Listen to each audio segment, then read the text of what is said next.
নমস্কার বন্ধুরা, new day 27-এর নতুন একটি ব্লগে আপনাদেরকে স্বাগত জানাই। এই যে আমরা সকাল সকাল রেডি হয়ে গিয়েছি একটি নতুন জায়গায় যাওয়ার জন্য। ব্যাগপত্র নিয়ে বেরিয়ে পড়েছি। সকালে 9টার দিকে বেরোনোর কথা ছিল, কিন্তু ঠান্ডার চোটে ঘুম থেকে ওঠা হয়নি, তাই দেরি করে 10টার দিকে বাড়ি থেকে রওনা হয়েছি। এই যে এখন আমাদের পাড়া রাস্তাতে আছি আমরা, তবুও বাইরে 9টার দিকে 10টার দিকে অনেক কুয়াশা ছিল। তারপরে বেরিয়ে গিয়েছি, পাড়া থেকে বেরিয়ে আমরা হাই রোডে উঠবো। দেখুন বেলা কিন্তু অনেকটাই হয়ে গিয়েছে, 10টা মানে অনেকটাই বেলা, তবুও রাস্তায় অনেক কুয়াশা, এখনও সেই অন্ধকার অন্ধকার টাইপের কুয়াশা রয়েছে, যার কারণে রাস্তায় তেমন একটা লোকজন নেই, কারণ খুবই ঠান্ডা বাইরে, আর রোদও উঠছে না দুদিন থেকে। কুয়াশার জন্য দরকার ছাড়া কেউ রাস্তায় বেরোয়নি। এই যে এখন আমরা উঠে গিয়েছি, হাই রোডে চলে এসেছি। এইটা হলো 34 নম্বর জাতীয় সড়ক। তো এইখানে আমাদের সাথে আরও একজন দাদা যাবে, তার জন্য অপেক্ষা করব। তো আমরা এখানে অপেক্ষা করি, তারপরে দাদা আসুক, তারপরে আবার দেখা হচ্ছে। 34 নম্বর জাতীয় সড়কে। ঠিক আছে, তাহলে আমরা যাই। তুমি ভাগাচ্ছ বানাবো। আমাদের আরো একজন পার্টনার আসবে, তার জন্য দাঁড়িয়ে আছি। হ্যাঁ, সে আসলেই আমাদের গন্তব্যস্থল শুরু হবে। ওই দাদাকে ফোন করা হয়েছিল, সে এখনও বাড়ি থেকে বেরোতে পারেনি, তাই সামনে একটি পেট্রোল পাম্প আছে, আমরা তো গাড়িতে তেল ভরবো, তাই আমরা সেই পেট্রোল পাম্পে গিয়েই তার জন্য অপেক্ষা করব। তাই চলুন চলে যাই পেট্রোল পাম্পের দিকে, গাড়িতে তেল ভরে নিই, তারপরে আবার দেখা হচ্ছে। যদি এবার হাত থেকে কখনো পড়ে যায় রাস্তায়, আমাকে কিছু বলবে।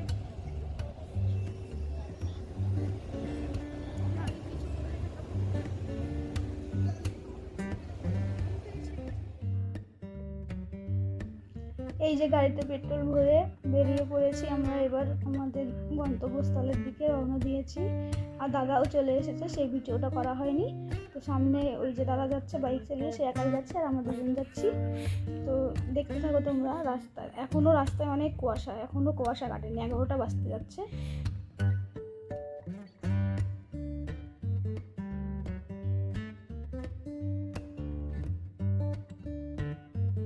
আছি 34 নম্বর জাতীয় সড়কের উপর।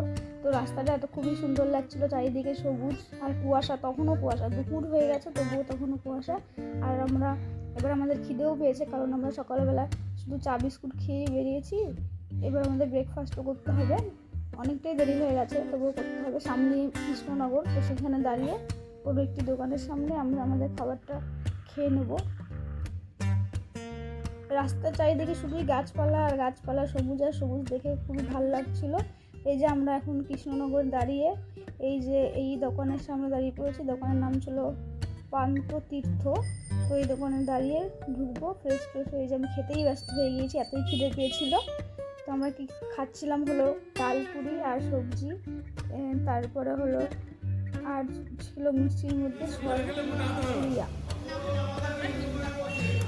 কেমন আনন্দদা মিষ্টিটা? লাইট মিষ্টি বললো, কিন্তু লাইট মিষ্টি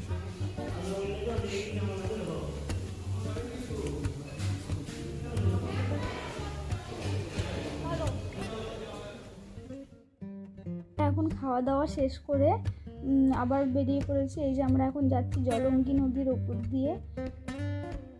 এই যে সেটাই সেই জলঙ্গ নদী, যেটা গঙ্গার সাথে গিয়ে মিলেছে।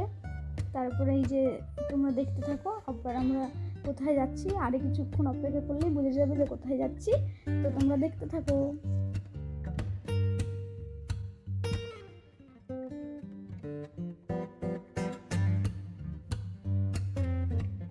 আপনাদের এতক্ষণে অবসান হলো। এই যে আমাদের গন্তব্যস্থল যেখানে, আমরা সেখানে পৌঁছে গেছি। ওই যে দূরে দেখা যাচ্ছে, আশা করি আপনারা বুঝতেই পারছেন আমরা কোথায় এসেছি। আমরা এসেছি মায়াপুরে ইস্কন মন্দিরে। তো আমরা এক্ষুনি ইস্কন মন্দিরে ঢুকে পড়বো, আপনারা দেখতে থাকুন। আগে গাড়িটা পার্কিং করে আসুক, তারপরে গেলে ঢুকছি।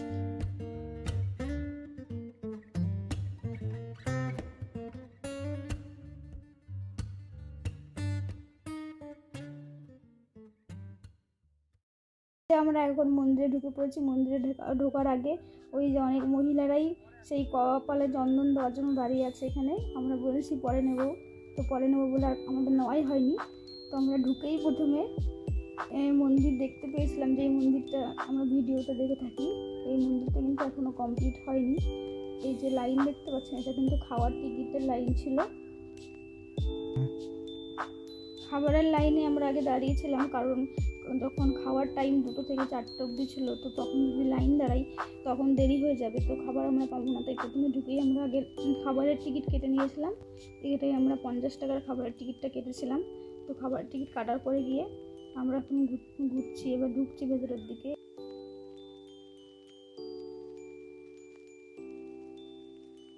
এই যে এই মন্দির হচ্ছে, এই মন্দিরটা হয়নি, যে এখানে একটি গাছ ছিল, এই গাছের নাম আমি জানি না, আপনারা যদি জানেন তাহলে কমেন্ট করে আমাদেরকে বলবেন।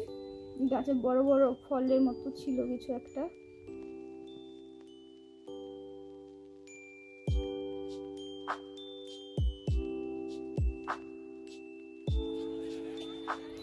আর আমরা রবিবারের দিন গিয়েছিলাম বলে সেখানে ভিড় অনেক বেশি ছিল, অনেকই বেশি ছিল প্রতিদিনের তুলনায়, সেদিন ভিড় বেশি ছিল।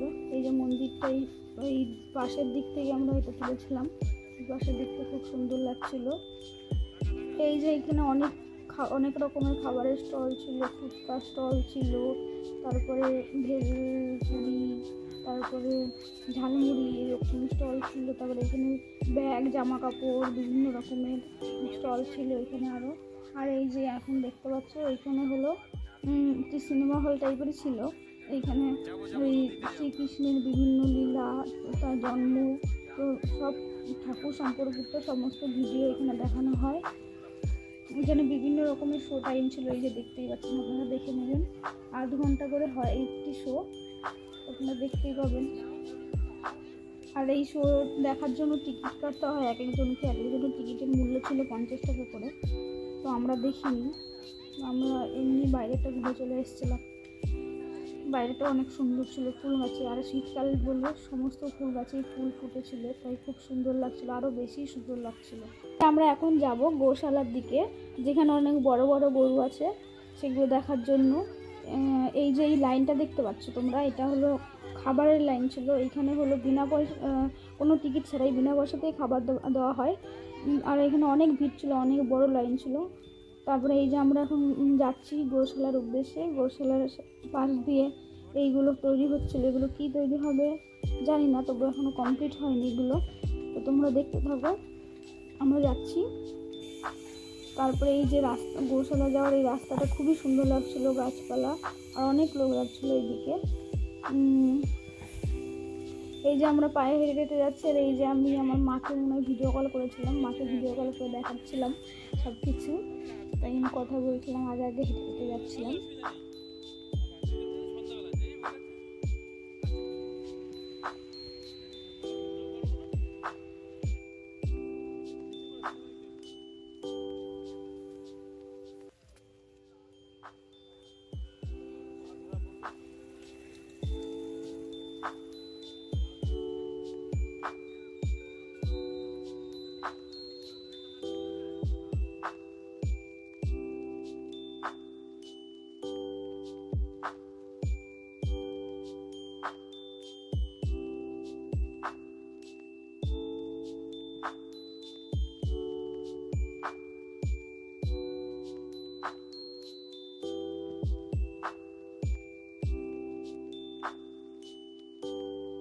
যে আমরা এখন গোশালার কাছাকাছি চলে এসেছি, আর কিছুক্ষণের মধ্যে গোশালায় ঢুকবো।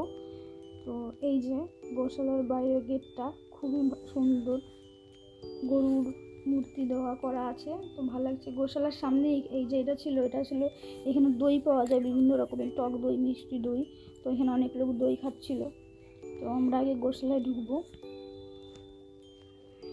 এই যে আমরা এখন গোশালায় ঢুকছি, তোমরাও দেখতে থাকো আমরা গোশালায় কী কী দেখতে পাই।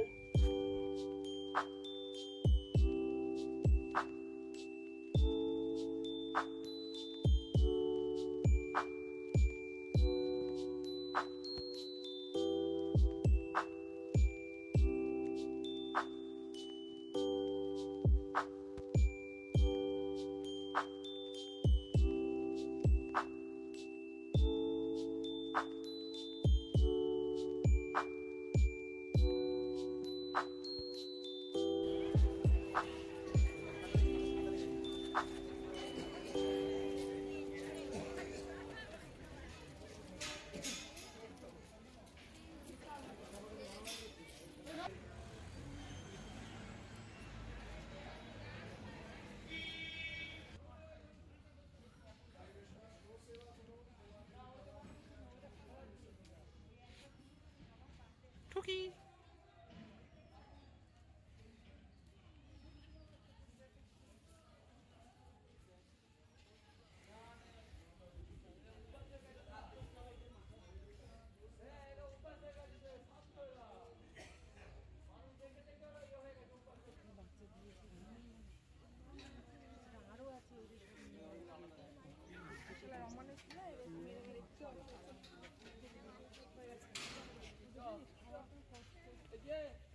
চলো সরোজদা এদিকে তাকাও। কেটেছে এ,